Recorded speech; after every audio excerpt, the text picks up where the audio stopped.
And welcome back to Jeff Koinange Live. This is, it's getting hot in here. I had to take a little break myself. We're here with Elgeyo Marakwet Senator Kipchumba Murkomen.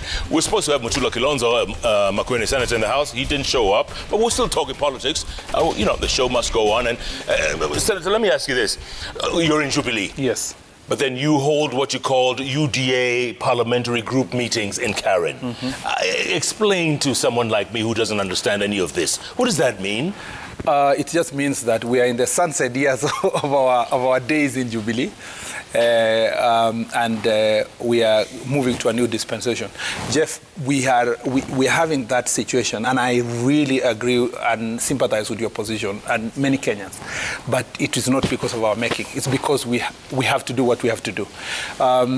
We formed Jubilee, and I can tell you this, I was part and parcel of the committee that was working on putting together the many parties.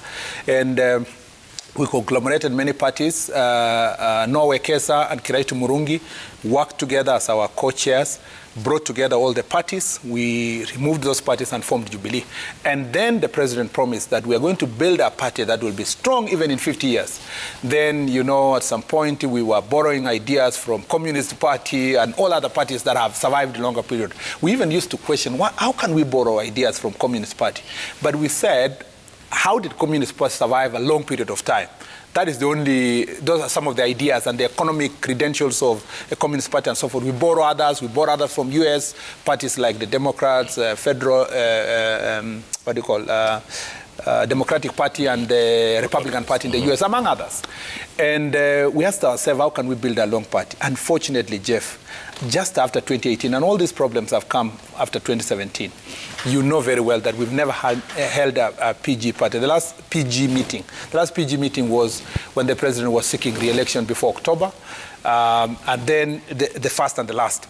We never also held NEC meetings. We never, nothing. The only thing that the only functioning party in the organ in the party was the one that is dealing with expulsions, that deals with disciplinary. And you know, the vice chairman of the party resigned at a certain point in time, said, I have resigned, called the press, and then woke up after a year or almost 2 years and said, okay, I'm still vice chair and my work is to remove people. Then recently said, my job was just to chase people from Jubilee. So unfortunately, a great dream, which was meant to provide a good platform for pursuing a national political agenda. And I can tell you for sure, the Jubilee government would not have been as strong as it is if we didn't have a strong political movement. From 2013, when we agreed that we are not going to be operating as URP and TNA, up to the time, and the president had full authority over all the members of parliament from all the political parties, to 2016 when we merged, to up to now 2017. After that, all efforts were put in place to chase our party. Now, we are politicians. Our business of organizing government and organizing politics and defending the public is through an institution. Now that we were all chased from Jubilee, we had no choice but to establish, to move. We were lucky. We're lucky because we spent a lot of time to think about this.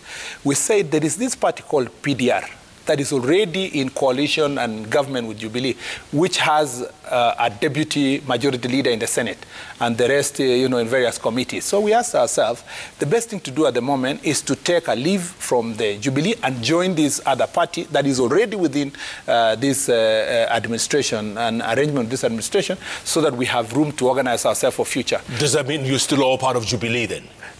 Unfortunately, once we did that, they said, okay, PDR, which is now UDA, is not also part of Jubilee. We don't want it. The arrangement has been cancelled and go away. So, which we don't mind, because ours is now to look into the future and plan the future. And UDA gives us the platform, including the deputy president and the rest of us, to prepare for the future of this country. Sure, but when the deputy president says, I am the deputy party leader, I am not a member of UDA, what does that mean? Well, but in text, he is the deputy party leader. But in practice, what we call de facto, he is not the deputy party leader. Because if he was the deputy party leader, he would be holding meetings in Jubilee. People would not have been chased for associating with him. People would not have been locked out and expelled for being part and parcel of this arrangement, in this party called Jubilee. So he is there de jure, which is by law. But de facto, unless you are new in Jerusalem, he's been chased out from Jubilee.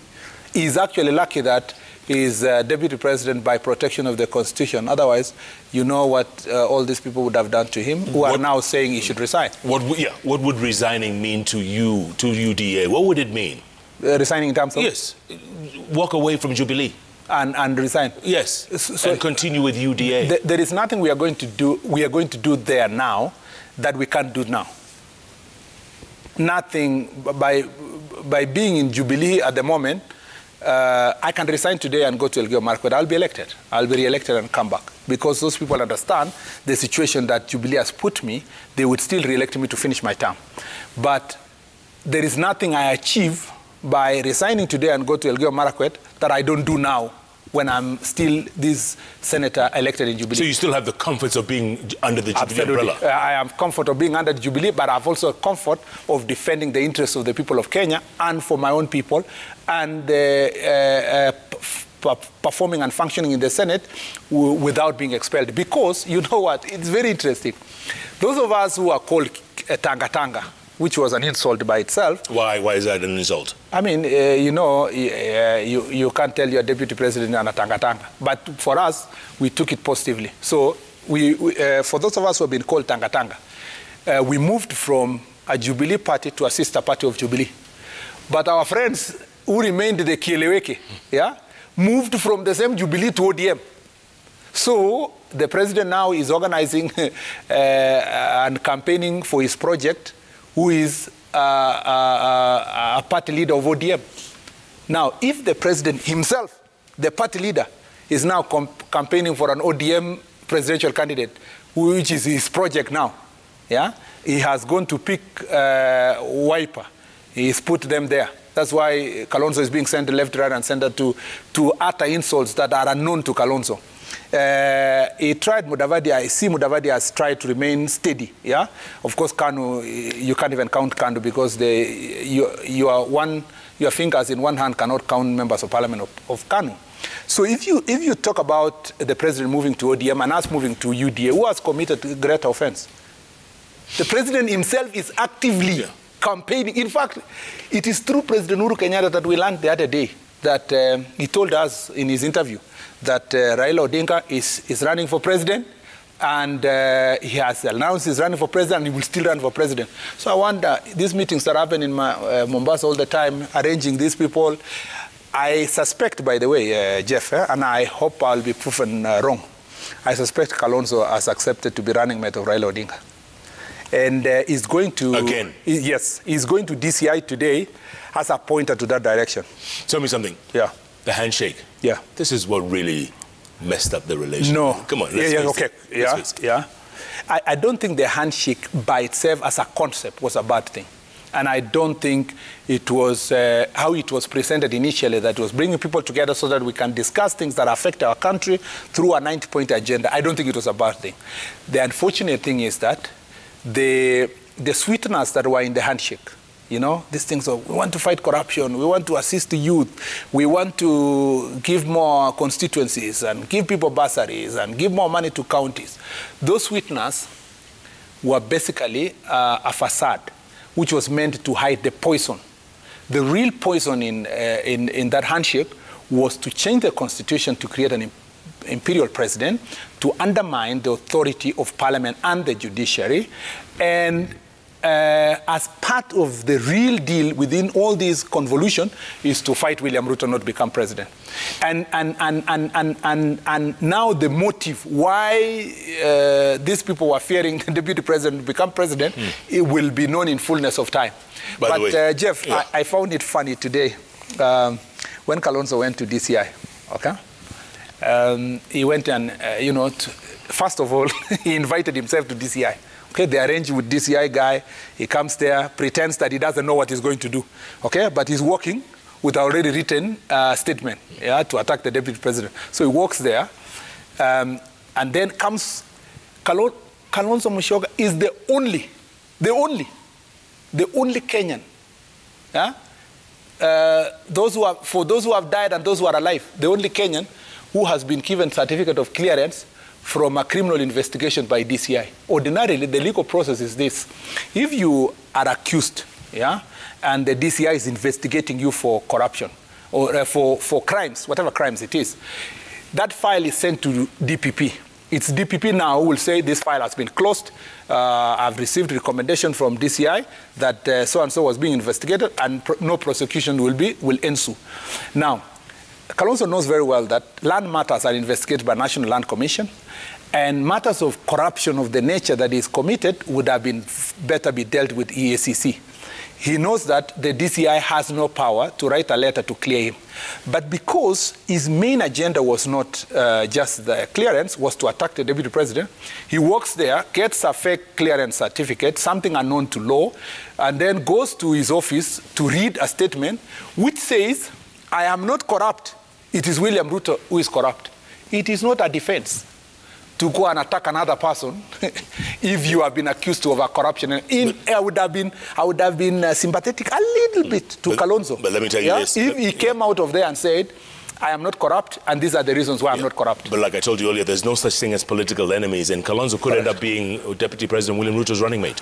He can even end up being a Deputy President's running mate or working partner and so forth for the best interest of the country. And that's why, for me, by the way, for me, there's only one interesting statement Kalonzo put in his press statement that brought me, that made me to think. He said that he will establish a commission to investigate state capture.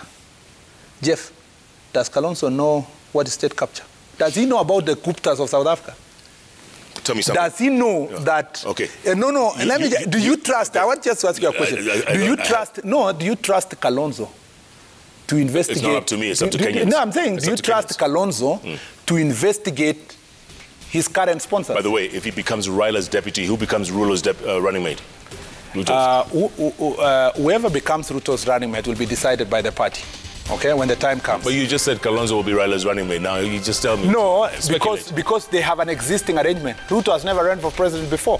So this will be a first opportunity for William Ruto and UDA to fill their deputy president. And when the time comes, they'll have to make that decision. All right, Senator. Yes, sir. We'll have to leave it at that. Thank you so much, man. Thank you, Chef. It's been great. And thank you for coming. You've always wanted to be there on your own. You've had your chance. And when you talk to your... But it was inadvertently. When you talk to your friend, tell him. But the bench is open. Deputy President. The Deputy President. Tell him, anytime. I suspect he's also your friend. Because the last time you invited him, how did you get him? So, if I get a chance... He has never been on this bench. What I'll do tomorrow morning, you see this clip, the one we are saying he should come. Yes.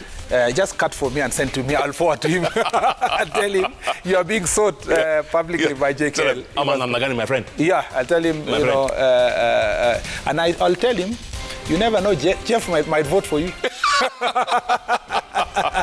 Are you, by the way, Jeff, are you from Kiambaa constituency? I am. Then your MP is UDA. My friend, he should come. I'll tell him you must go to Kawajiko's constituency. Thanks, Senator. Thank you very much. Wonderful time. Keep tweeting, folks. My God, the story is still unfolding. We're 12 months away from the general election. The story continues to unfold. Keep tweeting at Koinange Jeff, at Citizen TV Kenya, the hashtag JKLive. Thanks so much for joining us. Good night. Good luck. Thank you. God bless you all. And don't